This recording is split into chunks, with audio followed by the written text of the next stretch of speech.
প্রিয় সাংবাদিক বিন্দু, এই যে গতকালকে যে ঘটনা ঘটছে সেটা মূল কারণ হচ্ছে আমি সকাল হইতে আমাদের একজন মানে বিচারকের কাছে জানতে পাই যে সবুজে কালকে সকালে বরিশাল যাচ্ছে। তো এখানে আমি মানে আমাদের প্রতিবেশী আওলাদ আর সবুজেরই বন্ধু, সে আবার বিচারকও সে, তার কাছ থেকে শুনে আমরা বরিশালের উদ্দেশ্যে রওনা হই।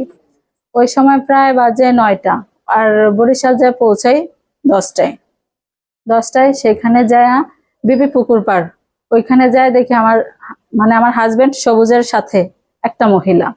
সেখানে আমি ওর কাছে গেলাম, ওর কাছে যাই, ওকে আমি ধরলাম। ধরার পরে সে আমারও ধরে লাইছে আর সাথে থাকা যে মহিলাটা তাকে সে পার করে দিছে এইখানে আমার ধরছে। আর যে বিচারকটা আমি নিছি মানে আমার প্রতিবেশী, সে একটু দূরে ছিল, মানে সে সবুজ যে সময় আমার হাজবেন্ড মারধর করতেছে সে একটু কাছে আগে আসলো। আগারে আসাই মানে মিথ্যা অপবাদ যেমন আমারে দিতেছে ওরও দিতেছে। ওরে বলতেছে তুই আর নিয়ে আসছিস আমার ওয়াইফ রে, তারও তো একটা মান সম্মান আছে, একটা ফ্যামিলি আছে, বউ বাচ্চা আছে। সে নিজে বাঁচার জন্য একটু পাশে সরছে। এইখানে সবুজ আমারে বলতেছে যে করছে, তুই যদি আমার সংসার করতে হয় তাহলে তুমি আওলাদের কাছ থেকে 3 লাখ টাকা আদায় করবা, আর যদি একান্ত কোনো কথাবার্তা মিডিয়ার সামনে বলো তাহলে তোমার আমি ডিভোর্স দিয়ে দিব।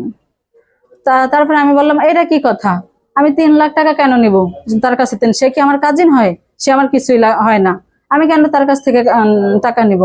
তারপরে সে বললো যে আমি তোমাকে ডিভোর্স দিয়ে দিব। তারপরে মিডিয়ার সামনে কোনো কথাই বলবা না। সে আমারে এই যে আমি বোরকা পরা ছিলাম, মাস্ক পরা ছিল, হিজাব পরা ছিল, আমার মুখের মাস্কটা এত মানুষের সামনে মানে আমাকে টানা হিস্ট্রা আমার যে সময় করে রোডের সমস্ত মানুষ চলে আসছে। আসার পরে আমার মুখের মাস্কটা ছিঁড়ে ফেলছে, আমার হিজাবটা ছিঁড়ে ফেলানোর পরে আমি একটা মহিলা মানুষ, যেখানে আমি গেছি আমার হাজবেন্ডরে ধরতে, ওইখানে যে আমার সাথে খারাপ বিহেভ করে এতগুলো পুরুষের সামনে, আমি ওই সময় বারবার মুখ টুকিয়ে করি। আমারও ইচ্ছা ছিল বলার, কিন্তু যে বলে যে ওর কাছ থেকে 3 লাখ টাকা আদায় করতাম, তারপর আমার ডিভোর্স দিয়ে দেবো। যে দেখেন আমার এই ছেলে এই প্রায় 5 বছর, আর আমার বড় মেয়ে আমার গলা পর্যন্ত হয়ে গেছে, 10 বছর শেষ। আজকে বিগত এই কথার মধ্যে কথা বলি আপনাদেরকে, আমাদেরকে বাপের বাড়িতে 7 মাস ধরে ফালে রাখছে, আমার বাচ্চাদের একটু খোঁজ খবর নেয় না, ও কিছু বলে না। এদিকে কিন্তু ঠিকই অন্য মহিলাদের সাথে সে রাত কাটাইতেছে, বরিশাল যাইতেছে বাড়িতে ভাইয়ের বোর সাথে। এখন তো এক বিছনা থেকে 3 দিন ধরছি, 1 দিন না 3 দিন। আমার শ্বশুরে বলছি আমি যে দেখেন আপনার ছেলে ওই করে যাক, এতে কোনো সমস্যা না। আমার ছেলে যেহেতু মরে গেছে তাহলে সমস্যা কি? ভাইয়ের বোরে বিয়ে করলে নিজে জায়গা জমিন মানুষে খাইতো কা। এই আর এছাড়াও বিয়ের আগে থেকে সম্পর্ক ওর।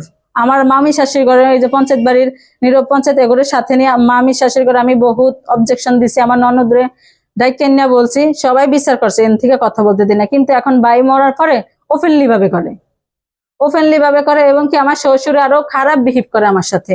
আমার শাশুড়িরও মারা গেছে আমার এই ছেলের বয়সী সময়, মারা যাওয়ার পর আমার শ্বশুরে ভালো কি মানে নেগেটিভ পজিটিভ থেকে নেগেটিভ আমারে প্রশ্ন করে। তার সমস্ত শরীরে আমি মলম ডলে দিতাম।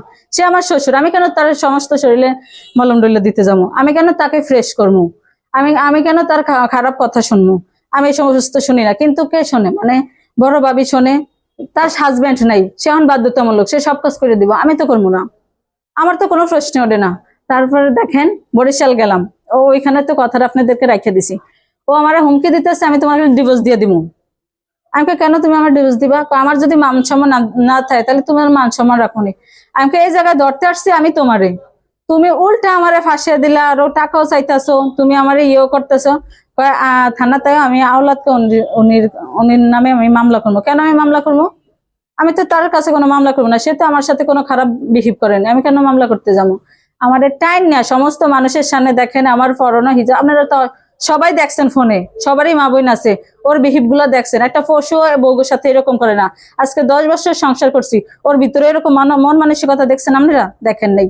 আমি রিয়েক্ট করলে করতে পারতাম, কিন্তু আমার বাপ মা আমারে পড়াশোনা করাইছে, আমার ওই রকম আমার শরীরে কিছু আছে, কিন্তু ওর বাপ মা ওরে পড়াশোনা করাই নেই। যদি পড়াশোনা করাই তো বুঝ দিত, তাহলে বিয়ে করে একটা ছাড়ছে বউ, একটারে রেফ করে আর 2 বছর 7 মাস জেল খাটছে। তারপরে এই যে দেখেন শাকিল মাতব্বর বাড়ি, বরহানুদ্দিন 4 নং ওয়ার্ডের মাতব্বর বাড়ি, ওইখানে ধরা খায়া মানে আতফা গুড়া করে লাইছে। ওর কোনো মামারও আসে নাই, বিপদের সময় ওর কাছে কেউ ছিল না। আমার মা ওরে বাঁচাইছে, হাসপাতালে যায় আইসা, কিন্তু এগুলো এখন মনে নেই। তারপরে হ্যাঁ, কালকের ঘটনায় মানে কথার ভিতরে কথা চলে আসে। হাসপাতালে থানায় নিয়ে গেছে আমারে, নিয়ে যাওয়ার পরে বলে আমি মামলা করতাম। আমি কই না, আমি মামলা করবো না। তারপরে সে থানার ওসিকে বলে আমাকে আমার নামে মামলা করব। তারপরে সে কিছু অভিযোগ দিছে, অভিযোগ দেওয়ার পরে সেই স্যারে বললো যে দেখো ওগুলা সাবজেক্ট বাদ দাও, সেটা তোমার সংসার জীবনের কি হয়েছে এটা আমরা জানতে চাই না। প্রথমে যাই, ঠিক আছে। আপনার হচ্ছে যে কালকে বরিশালে আপনারা কেন গেছেন? কালকে বরিশালে গেছি আমি, আমার হাজবেন্ড একটা মহিলা নিয়ে গেছে ওইখানে, মানে আমার শ্বশুর বাড়িরই ভাড়া বেশি। আর মানে আমার হাজবেন্ড সবুজেরই বন্ধু, তার কাছ থেকে আমি শুনিয়া সে বলছে যে একটা মহিলা নিয়ে যায়, ওরে ধরতেই যায় আমি গেছি। ও আগে গেছে, আমি পরে গেছি। আমি আগে যাইনি, ও আগে গেছে, আমি পরে গেছি। তারপর থানায় যাওয়ার পরে সে বড় ওসিরে বলতেছে মানে এরকম এরকম আমি অন্য পুরুষের সাথে আসছি, অন্য পুরুষের সাথে আমি আসছি, এগুলা বলছে। পরে সে ওসি যাচাই করে দেখে যে এগুলা কিছুই না। সে আরো রিয়েক্ট করছে সবুজের নামে, যে তুমি যদি এরকম করো তাহলে আমি 500 কয় দ্বারা জানি মামলা দিবে সেটা বলছে। আর আরো অন্য ধরনের কথা বলছে, তুমি এখন কোনো মামলা নিব না, আমি কিছুই নিব না, তুমি মহিলা নিয়ে আসছো, উনি যদি মামলা করে তুমি মামলাতে ফাঁসবা, তুমি করলে উনি ফাঁসবো না।